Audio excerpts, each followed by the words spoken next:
Assalamualaikum warahmatullahi wabarakatuh. Alhamdulillah rabbil alamin. Wassalatu wassalamu ala rasulillahil karim wa ala alihi wa sahbihi ajma'in wa ba'd.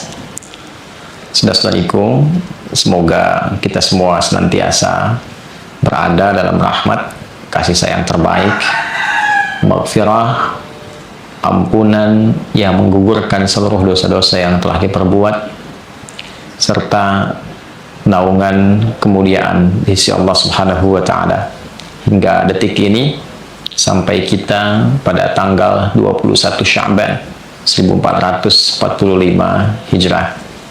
Semoga Allah Subhanahu wa Ta'ala memberikan keberkahan pada kehidupan kita sampai detik ini dan memberikan kesempatan pada kita untuk menjumpai Ramadan di tahun ini yang insya Allah memberikan perubahan tentang cara berkehidupan kepada kita, selain menghapuskan jejak-jejak keburukan dari perilaku hidup yang boleh jadi pernah kita lakukan di masa lalu. Ada fenomena menarik kekinian yang kita temui, khususnya seringkali bahkan berulang terjadi setelah adanya satu event besar pemilihan umum yang terkait dengan legislatif khususnya.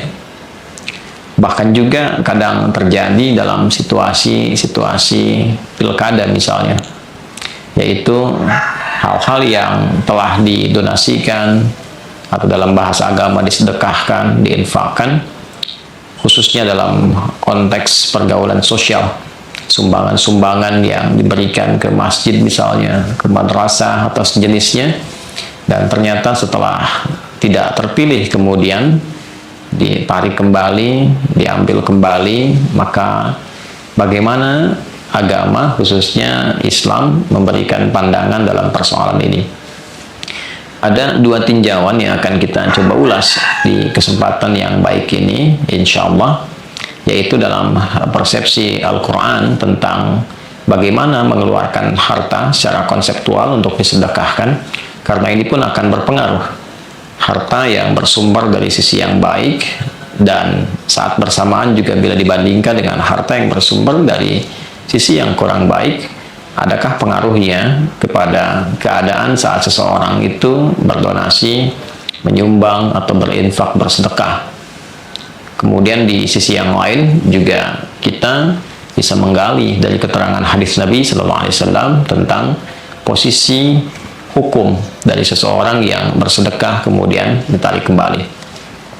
Saat ini saya mendapati satu kitab yang sangat bagus dari sosok ulama yang fenomenal di zaman ini. Alhamdulillah kami menjumpai beliau saat di Tripoli dalam satu kunjungan, dan kita pun ada dalam satu acara TV yang sama dalam program dialog antar ulama. Adalah Profesor Dr. Wahbah Az-Zuhaili. Beliau menulis banyak sekali kitab sehingga beberapa kalangan menyebutnya sebagai As-Suyuti Al-Mu'asir, yaitu Imam Suyuti kontemporer, karena saking banyaknya karya yang beliau hadirkan dalam bentuk tulisan. Di antaranya adalah Tafsir Al-Munir. Ini ada 16 jilid, Tafsir Al-Munir fil Aqidah wa Syariah wal Manhaj. Ya, Tafsir Al-Munir karya Profesor Dr. Wahbah Az-Zuhaili ada 16 jilid.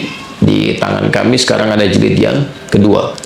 Jilid kedua kita temukan teman-teman sekalian di halaman 63. Nah, ini ya teman-teman sekalian, halaman 63. Tafsir Al-Munir jilid yang kedua karya Profesor Dr.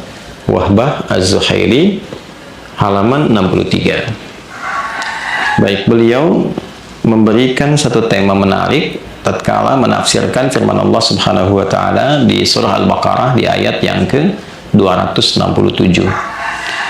Tema yang beliau berikan terkait dengan makna ayat ini, infaqut tayyib minal amwali al-khabith. Infaqut tayyib minal amwal, dorongan untuk bersedekah dari harta yang baik, lal khabith, bukan dikeluarkan dari harta yang buruk. Nah, ini menarik sekali teman-teman sekalian, tema yang dibuat atau ditampilkan oleh beliau untuk memberikan pengantar dalam penafsiran pada Al-Quran surah kedua Al-Baqarah di ayat 267. Kita masuki kemudian pada ayatnya, kita bacakan dulu untuk mengetahui nafas dari ayat dimaksud. A'udzubillahi minasyaitonirrajim. Bismillahirrahmanirrahim. Ya ayyuhalladzina amanu anfiqu min thayyibati ma kasabtum wa mimma akhrajna lakum minal ard wa la tayammamul khabitha minhu tunfiqun wa lastum biakhidhihi illa an tughmidu fihi wa'lamu anna Allaha ghaniyyun hamid. Saya coba terjemahkan dengan tafsir ringkas, kemudian kita akan lihat paparan mengenai sebab turunnya ayat ini dari tafsir yang kita bahas bersama ini. Ya ayyuhalladzina amanu, hai seluruh yang telah menyatakan beriman. Jadi sering kita terjemahkan dengan kalimat hai orang-orang beriman. Saya ambil satu kaidah tafsirnya saja, bahwa secara singkat, jika ada ayat dalam Al-Quran dibuka dengan panggilan iman, ayat ini memberikan kesan bahwa informasi yang disampaikan kepada kita melalui ayat dimaksud sekaligus menjadi parameter tingkat keimanan kita. Itu standarnya. Jadi jika ada ayat dibuka dengan kalimat iman, apakah sifatnya panggilan, ya ayyuhalladzina amanu, hai seluruh yang telah menyatakan beriman, ataukah misalnya alladzina yu'minun, orang-orang yang telah menyatakan dan menjaga konsistensi imannya, ya. Kemudian setelah itu ada informasi yang disampaikan, maka informasi itu baik bentuknya adalah perintah, larangan, atau informatif sifatnya, maka sekaligus ia menjadi parameter tingkat keimanan pemeluknya. Misal, kalimat iman pertama ditampilkan di Al-Baqarah ayat ketiga. Alladzina yu'minuna bil ghaibi wa yuqimunas shalah. Ya. Orang-orang takwa itu cirinya adalah orang yang telah menyatakan dan komitmen menjaga konsistensi keimanannya. Lalu ia buktikan itu dengan menunaikan sholat secara sempurna sesuai dengan kemampuannya.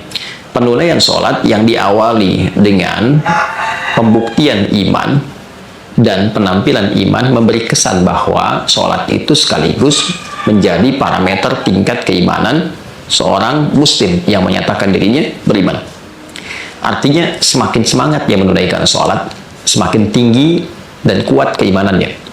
Semakin malas dia menunaikan sholat, maka ini menandakan ada persoalan dalam kelemahan imannya.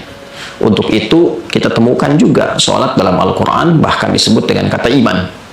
Kita temukan misalnya di Quran surah kedua Al-Baqarah di ayat 143. Di pertengahan ayatnya menuju ke akhir Allah berfirman, "Wa ma kana Allahu liyudhi'a imanakum." Dan tidaklah Allah Subhanahu wa taala akan menyia-nyiakan keimanan seseorang. Ya, nah di situ yang dimaksudkan sholatnya. Ya, sholat yang dilakukan karena iman seorang hamba, maka Allah Subhanahu wa taala akan mencatatnya. Ya, sekalipun boleh jadi ia menunaikan sholat itu karena tidak tahu kiblat, lalu ia mengarah kepada apa yang ia yakini, maka di situ Allah Subhanahu wa taala menilai kesungguhan ia karena imannya dalam menunaikan sholat sebagai sesuatu yang dibenarkan dan sesuatu yang dinilai sebagai pahala. Nah, itu satu gambaran terkait.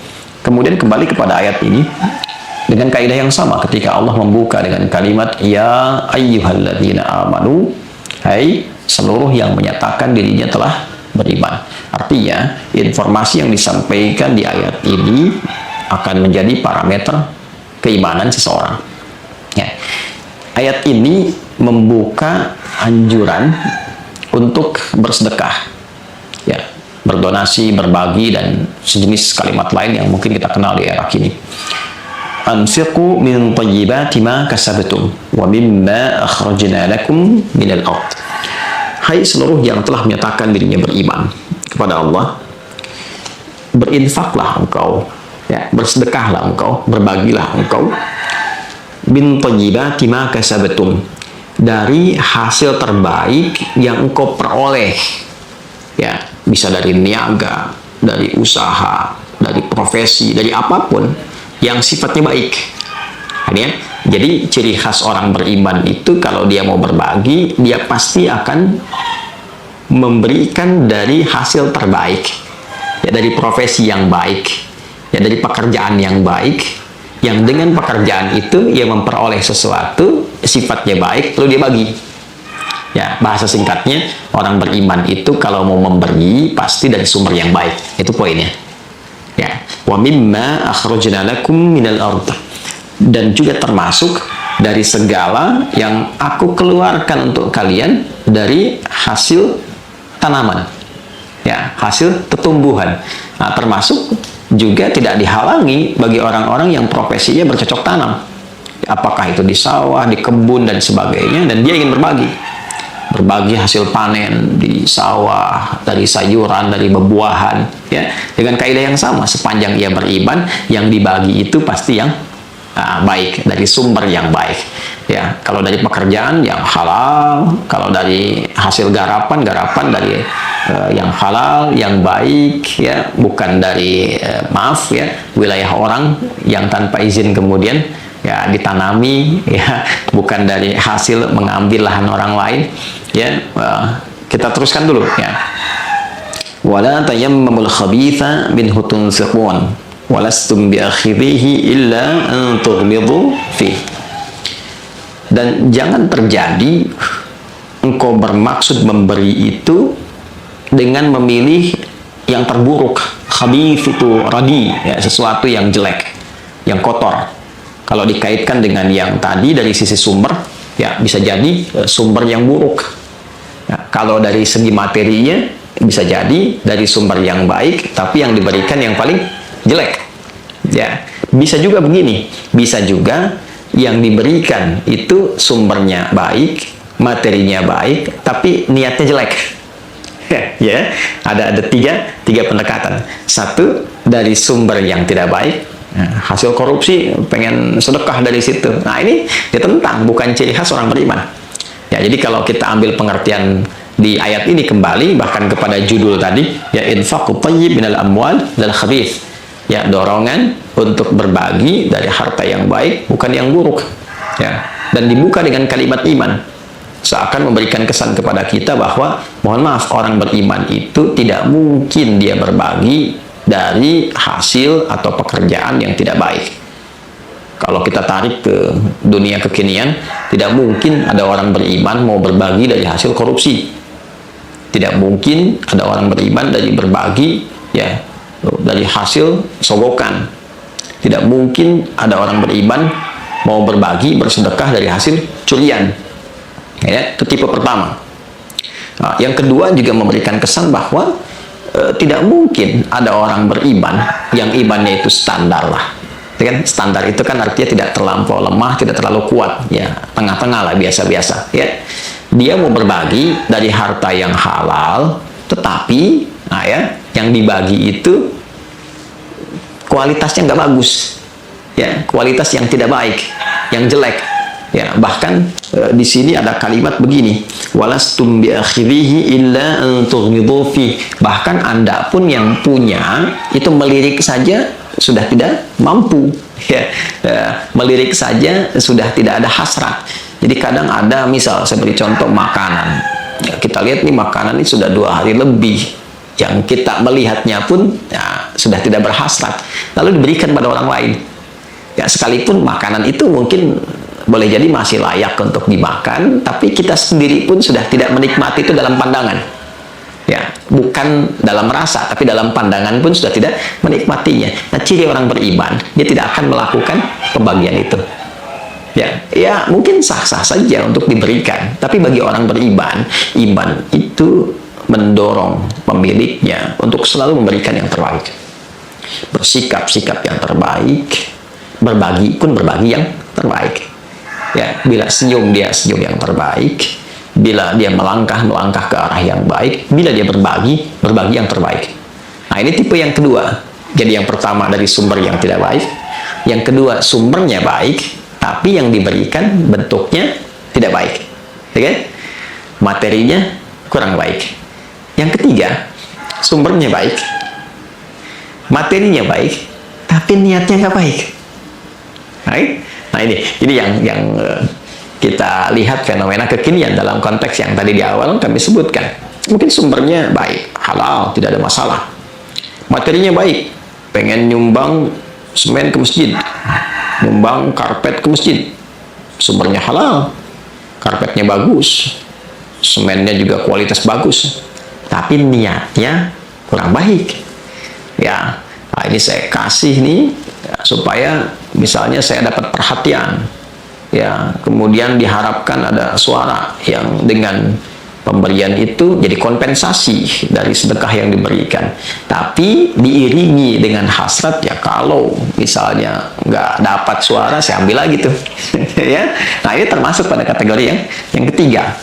Ya, nah ini gambaran yang diberikan oleh Al-Quran bahwa ciri khas orang beriman itu kalau betul-betul dia memiliki iman dalam dirinya, iman yang sejati, maka dia akan terbebas dari tiga bagian yang disebutkan tadi. Murni, dia berikan yang terbaik. Anfiqu min thayyibati ma kasabtum wa mimma akhrajna lakum minal ard. Ya, berdermalah, berbagilah dari yang terbaik yang kau dapati. Ya, dari sumber yang baik, dari materi yang terbaik dengan niat yang baik. Ya, sekalipun itu hasil tanaman, hasil kebun, ya dan sebagainya. Lalu ditutup ayat ini dengan kalimat wa'lamu annallaha ghaniyyun hamid. Dan ketahuilah oleh kalian sungguh Allah itu ghaniyyun, maha kaya. Ya, hamid, maha terpuji sikapnya. Jadi Tuhan saja, Allah saja yang mencipta kita, yang maha segalanya, maha memiliki, bahkan yang kita punya termasuk diri kita pun punya Allah. Ya, yang maha kayanya itu hamid, masih punya perilaku terpuji. Ini sindiran yang sangat tajam sekali. Yang mencipta saja Khalik, yang sangat kaya, yang terus memberi dengan sifat kasihnya, itu memiliki sifat yang terpuji, memberi dengan kasih, memberi dengan sayang, memberi dengan baik, memberi dengan murni. Mengapa engkau yang makhluk, yang dicipta, ya kan, yang dihisab, masih punya perilaku yang tidak terpuji? Nah, itulah sindiran yang sangat tajam, ya. Ini Allah langsung yang menyampaikan, sehingga para ulama kadang memberikan kesan kalau ada ayat turun itu posisikan seperti halnya Allah sedang memberikan pesannya langsung kepada kita. Baca seakan-akan Allah langsung mengkhitab, memberikan pesan kuat kepada kita. Adi Hidayat, engkau berbagi sesuatu yang gak bagus, sedangkan aku saja penciptamu berbagi yang terbaik, memberi ya yang paling kualitas bagus, dan dengan itu masih bersikap terpuji. Maka mengapa engkau yang aku cipta, gitu kan? Nah, kalimatnya demikian, bisa bersikap sesuatu yang tidak baik. Ya. Sebabun nuzul ayat ini memiliki latar belakang, diturunkannya sebagai berikut. Kita baca. Qala al-muallif rahimahullah ta'ala, Syekh Wahbah menyampaikan, rawal Hakim wa Tirmidzi wa Ibnu Majah wa ghairuhum 'anil Barra bin Azib. Imam Al-Hakim, At-Tirmidzi dan Ibnu Majah serta selain mereka bertiga menyampaikan satu riwayat dari sahabat Al-Barra bin Azib. Semoga Allah memberikan ridha dan rahmatnya kepada beliau. Qala, beliau menyampaikan, nazalat hadhil ayatu fina ma'syar al-ansar. Ayat ini diturunkan dari satu kejadian yang kami alami dari masyarakat Ansar. Nah, jadi ayat ini turun di komunitas masyarakat Ansar, artinya orang Madinah. Dan orang Madinah ini umumnya mayoritas masyarakatnya itu berkebun, ya, kurma dan yang lainnya. Kunna dengan ashaban nakhl. Kami ini masyarakat yang umumnya profesinya itu ya berkebun kurma, ya berkebun kurma. Jadi profesinya ya dari mulai menanam, ya kan, merawat sampai memanen kurma. Wa kana rajulu ya'ti min nakhlihi ada qadri kathratihi wa qillatihi. Dan adalah orang itu umumnya dia bisa menghasilkan dari panen kurmanya, bisa banyak, bisa sedikit. Wa kana an-nasu mimman la yarghabu fil khair. Dan ada orang dari yang menghasilkan itu ya dia tidak terdorong, tidak termotivasi untuk berbagi dari hasil yang baik. Ya, jadi ada orang-orang yang dari kalangan Ansar dia dapat dari panen kurmanya, dia berbagi, dia berikan yang terbaik. Tapi ada golongan lain yang ketika dia ingin berbagi, motivasi berbaginya didorong oleh rasa yang kurang baik, ya. Ya'ti rajulu bil qinwi fihi syis wal hashaf, ya. Fihi syis wal hashaf. Jadi dari motivasi yang kurang baik ini, contohnya ada seseorang yang membawa tandan, ya, yang penuh dengan kurma-kurma, tapi sifatnya itu sis wal hashaf. Jadi sis hashaf itu kurma yang tidak berkembang bagus, ya, jadi kering sebelum dia berdaging. Ya, biasanya di sini ada keterangan nih di bawahnya, ya. Al-qinwu al-'adhqu wa huwa unqudun nakhlati wasyamarikh muthmira. Ya, tandan yang bagian berbuahnya itu. Wasyis at-tamaru alladhi la yashtaddu nuwahu wa innama yatashayyasu idza lam tulqah an-nakhl. Ya, jadi syis itu jadi tandan yang tidak berbuah sempurna karena ditalkehnya nggak bagus. Ya, kurma itu kan satu batangnya itu kalau bukan putik itu benang sari. Nah, kalau nggak dikawinkan, nggak digabungkan itu nanti imma dia nggak tumbuh, atau dia tumbuh tapi mohon maaf dia tidak berbuah sempurna, dia kering, nggak ada isinya. Jadi wal hashafu atau wal hashfu at-tamaru yajuffu qabla an-nudj fayakunu radian wa laysa lahu laham. Ya, sedangkan hashf tadi adalah, nah, tadi yang saya sebutkan adalah kurma yang dia itu mengering, mengerut, ya, sebelum dia matang, ya, sehingga tidak ada dagingnya, ya. Jadi sering kita saksikan tuh kalau kita ke Timur Tengah atau teman-teman umrah atau haji, ditemukan kurma-kurma yang kayak kerut gitu, ya. Nah, itu tidak ditalqih, tidak dikawinkan antara putik dengan benang sarinya, atau tidak dirawat, ya, saat dia mulai tumbuh. Nah, ini orang ini membawa jenis kurma demikian, ya, sebagian dari kalangan Ansar ini. Wa bil qinwi qad inkasar fayu'alliquhu fa anzalallahu ta'ala ya ayyuhalladzina amanu anfiqu min thayyibati ma kasabtum. Maka dia membawa tandan yang tadi kemudian diikatkan, disatukan untuk disedekahkan. Maka diresponlah itu oleh Allah Subhanahu wa taala dengan turunnya Quran surah kedua Al-Baqarah ayat 267 ini. Nah, ini tentu yang kita lihat adalah satu motivasi, kan, ya, motivasi memberi yang tidak benar, kan semua bersumber dari niat. Seperti Nabi SAW sampaikan, innamal a'malu binniyat. Semua aktivitas, pekerjaan, perilaku itu mau berbagi, kan, bersedekah termasuk di dalamnya, itu motivasi kualitas berbaginya bergantung kepada niatnya. Kalau dia berniat baik, pasti dia akan siapkan yang terbaik dari sumber yang baik, dengan cara yang baik, motivasi yang baik. Ya, sebaliknya kalau motivasinya juga kurang baik, maka yang akan tampil adalah sesuatu yang tidak baik. Seperti tadi misalnya, ya, sudah diberikan tapi ingin diambil kembali karena tidak tercapai harapan-harapan di balik motivasi sedekahnya, berbaginya. Nah, ini gambaran pertama. Jadi kesimpulannya adalah Al-Quran memberikan satu pengingat akan pondasi keimanan bagi setiap muslim yang dengan sifat iman itu mendorong ia untuk berbagi. Jika betul ia memiliki keimanan yang sejati, maka pertama, dia akan memiliki motivasi baik dalam berbagi. Ya, apakah terpilih atau tidak, nggak ada kaitan dalam berbagi saya. Saya ingin berbagi, mudah-mudahan ada manfaatnya, Allah ridha. Dipilih atau tidak, itu terserah. Tidak ada kaitan dengan sedekah ini. Itu niat baik. Ya. Tapi bergantung. Faman kanat hijratuhu lidunya yusibuha. Kalau motivasinya itu untuk urusan dunia, ya dia tidak dapat bagian akhiratnya. Dia dapat dunianya saja. Ya, mungkin dia berbagi, ada orang pilih, ya dia dapat hasil dari niatnya saja. Dipilih orang, ya itulah kompensasi dari sifat berbaginya. Ya, tapi tidak ada unsur akhiratnya. Dia dapat dunia saja. Maka takarannya pun takaran dunia. Akhirat nanti hisabnya lain lagi. Kalau motivasinya sogokan, ya ar-rashi wal murtashi finnar. Ya, yang nyogok dengan yang disogok berpotensi mendapatkan hukuman di akhirat. Ya.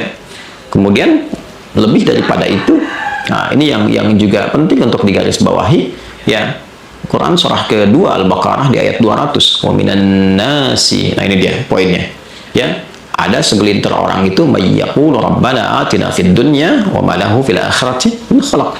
Ada sebagian orang yang motivasinya bahkan dalam permohonan, dalam doa, gitu kan, bukan sekedar dalam berbagi. Harapannya dunia saja, sehingga dia tidak mendapatkan, sehingga dia tidak mendapatkan bagian akhiratnya. Ya, itu poin yang paling penting. Jadi mungkin ada juga orang-orang yang memang berbagi, memberi itu hanya untuk mendapatkan perhatian-perhatian duniawi, termasuk dalam konteks yang kita bahas saat ini. Ya, sisi lain adalah satu etik, ya, sikap moral yang ditampilkan dalam Al-Quran selaku pengingat, pedoman yang memberikan kepada kita petunjuk-petunjuk yang lurus. Inna hadzal Qur'ana yahdi lillati hiya aqwam. Quran itu selalu menuntun kita pada satu sikap teladan terbaik. Ya, maka di antara keteladanan itu adalah bersikaplah yang baik, yang lurus ketika berbagi, meneladani sifat-sifat Allah yang maha kaya, maha segalanya, namun tetap bersikap terpuji, mulia. Maka diminta kita dalam konteks berbagi ini memiliki sikap terpuji dengan memberikan yang terbaik, dengan meniatkan yang baik, dengan menghadirkan maslahat, ya, tidak sekedar menukar kepentingan-kepentingan akhirat dengan duniawi atau mencari dunia dengan jubah akhirat. Nah, itu ya kalimat-kalimat keren kekiniannya. Lalu bagaimana komentar dari Nabi SAW bila ada orang yang berbagi lantas dia menarik kembali apa yang ia bagi itu karena motivasi khususnya duniawinya tidak tercapai? Ada satu hadis yang menarik, saya tidak pegang kitabnya ini, tapi kita insya Allah bisa buka dalam satu hadis di Al-Bukhari, nomor hadis 2622, yang dikonfirmasi di Sahih Muslim, nomor hadis 1622. Nah, nanti lihat perawinya dari sahabat mulia Ibnu Abbas radhiyallahu taala anhuma dari Nabi sallallahu alaihi wasallam. Ya, Nabi SAW bersabda, "Wa kama qala, laisa minna as-saw." Ya, bukan termasuk golongan kami orang yang berperilaku buruk seperti ini. Ya, bukan termasuk golongan kami orang yang berperilaku buruk seperti ini. Jadi Nabi membuka hadis ini dengan komen yang tegas sekali. Itu bukan termasuk golonganku. Aku nggak pernah ngajarin begitu, gitu ya. Nah, siapa orang yang disebut Nabi berperilaku buruk itu? Nah, ini poinnya ya. Man ya'udu atau alladzi ya'udu fi hibatihi. Orang yang menarik kembali pemberiannya. Maaf, kalbi yarji'u fi qai'ihi. Itu ibarat hewan anjing yang menelan muntahannya kembali. Ini dalam dan tajam sekali ini, ya, peringatan dari Nabi SAW.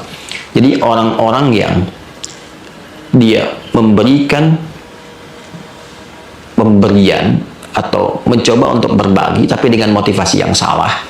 Yang pertama, Nabi menyindirnya seperti hewan bernajis, kan? Artinya ada pemberian tapi di dalamnya ada kotoran, ya. Ini poinnya. Ya, awas, seringkali nanti hewan ini ditampilkan dalam Al-Quran itu dengan dua sisi. Ada sisi baik seperti penjaga para pemuda di gua itu di surat Al-Kahf, dan hewan ini masuk surga, ya. Kemudian ada juga sisi yang lain, ya, untuk menunjukkan sifat munafik, ya, provokator. Nah, termasuk sisi yang ini, itu orang-orang yang dia berbagi tapi dengan motivasi yang salah, ya, seperti seseorang yang berbagi tapi membawa najis dalam dirinya. Nah, lebih parahnya lagi begini, sudah dia bernajis lalu dia muntah, dia telan lagi. Nah, ini menunjukkan sesuatu yang sangat tidak disukai oleh Nabi SAW.